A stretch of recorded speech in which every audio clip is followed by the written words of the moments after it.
अस्सलामु अलैकुम वरहमतुल्लाहि वबरकातुह। नाज़रीन इकराम, आज हम बांग्लादेश के हालात और उसका सही जवाब आप हज़रात की खिदमत में पेश करना चाहते हैं। ये जो तहरीर है ये हमें आलमी मरकज़ निज़ामुद्दीन दिल्ली के ग्रुप से मिली हुई है। एक ग्रुप है, इसमें काफ़ी तादाद में उलमा कराम, मुफ्तियान कराम शामिल हैं। वो लोग ये ग्रुप चला रहे हैं। उस ग्रुप से मुझे ये तहरीर मिली है, मैं आप हज़रात को पढ़ के सुनाता हूँ। आप हज़रात भी गौर से सुनें। पहली बात ये सोच लें कि इस वक्त बांग्लादेश के जो हालात हैं वो बहुत ही ज़्यादा ख़राब होते हुए जा रहे हैं। हालात यहाँ तक पहुँच चुके हैं कि मुसलमान एक दूसरे मुसलमान को मारने पर उतर चुके हैं और ऑलरेडी कई मुसलमानों को वहाँ पर मार भी दिया गया। इस वक्त की खबर ये आ रही है कि 4 मुसलमानों को मुसलमानों ने जान से मार दिया। बांग्लादेश के हालात इतने ख़राब क्यों हो रहे हैं कि जिस वक्त से ये तबलीगी जमात 2 ग्रुपों में तकसीम हो चुकी है, उस वक्त से ये हालात बिगड़ते हुए जा रहे हैं, संभलने का नाम भी नहीं ले रहे हैं। आपको हम बता दें कि एक तो मरकज़ निज़ामुद्दीन और दूसरा शोरा, ये 2 हज़रात आपस में लड़ते हुए जा रहे हैं। अगर यूँ कहा जाए कि तबलीगी जमात के दुश्मन तबलीगी जमात वाले ख़ुद हैं तो ये भी मुबालगा नहीं होगा। इस वक्त ये हालात बनते हुए जा रहे हैं। नाज़रीन इकराम, हम वो तहरीर आप हज़रात के सामने पेश कर रहे हैं, बांग्लादेश के हालात और उसका सही जवाब। आप सब लोगों को सच्चाई से रोशनास कराना चाहता हूँ।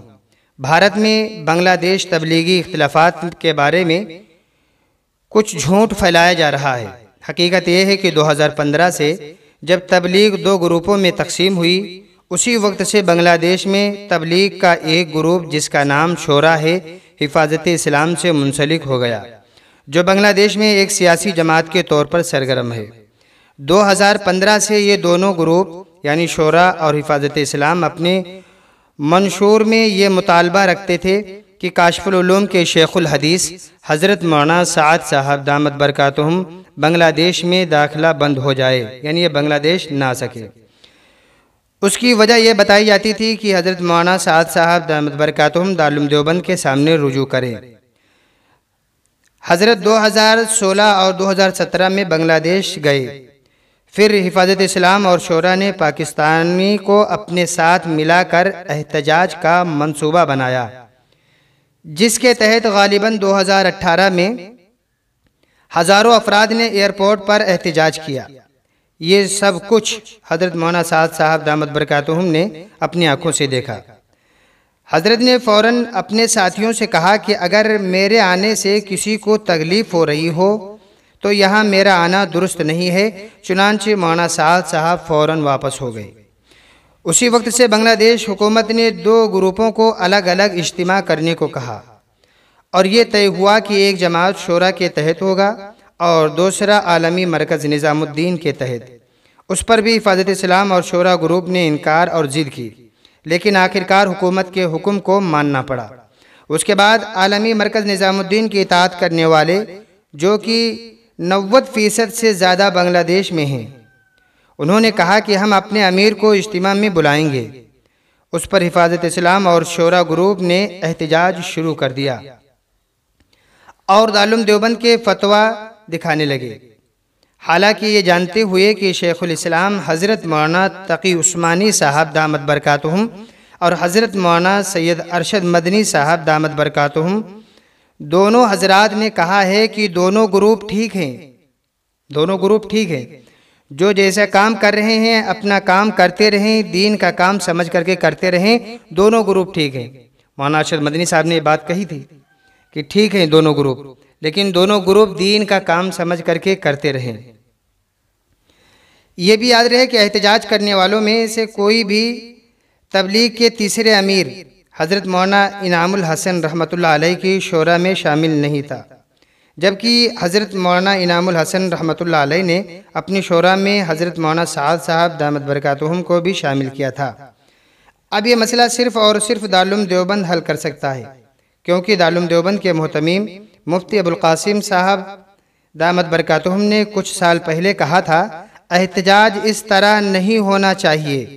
हज़रत ने यह भी फरमाया था कि ये तबलीग का इंतज़ामी मसला है, दारुल देवबंद इसमें मुदाखलत नहीं करता है, लेकिन हिफाजत इस्लाम और शोरा ग्रुप सिर्फ दारुल देवबंद के कंधों पर बंदूक रखकर ये खेल खेल रहे हैं। ये तमाम शवाहिद आपको इंटरनेट पर मिल जाएंगे। ये लिखने वाले हैं, कहते हैं कि आपका भाई काशिफ अब्दुल्ला। ये तहरीर मुझे मरकज़ निज़ामुद्दीन के एक ग्रुप से मिली हुई थी। मैंने वो तहरीर आप हजरात तक पढ़ के सुना दी।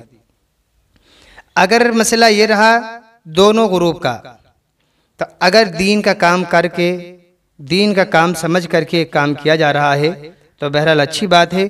और अगर जिस तरीके से बांग्लादेश में हालात हो रहे हैं ऐसा अगर करेंगे तो ये बहरहाल दीन नहीं है बल्कि दुश्मन बन करके काम करना शामिल किया जाएगा।